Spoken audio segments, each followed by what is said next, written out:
Katka, no poď, lebo už sa nám to celkom topí. Ahoj. Ahoj, Anička. Ďakujem, že si ma pozvala na zmrzku. Rado sa stalo. Akú si vybrala?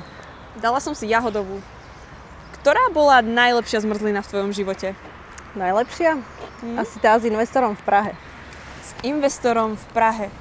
To ako prebiehalo toto stretnutie? Ešte z vlaku som mu napísala, že či si na miesto meetingu v office nesadneme a nedáme zmrzlinu v parku. To je super. A ako to nakoniec dopadlo? Tú investíciu sme dostali. Wow, gratulujem. Čo ťa toto stretnutie najviac naučilo? Asi najviac to, že byť autentický v biznise je veľmi dôležité. Byť autentický v biznise, napríklad aj v predaji? Absolútne, hlavne v predaji. Ak by si mi mala povedať, že aký má byť predajca v 3 slovách, čo mi povieš? Odvážny, súťaživý a empatický.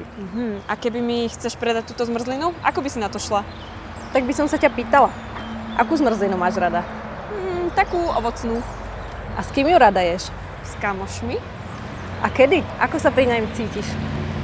Po večeri a cítim sa vždy super, pretože je to zmrzlina. Tak na základe toho by som ti zmrzlinu ponúkala. Už chápem.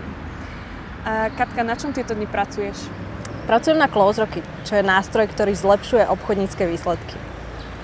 A keď nevieš, čo máš robiť?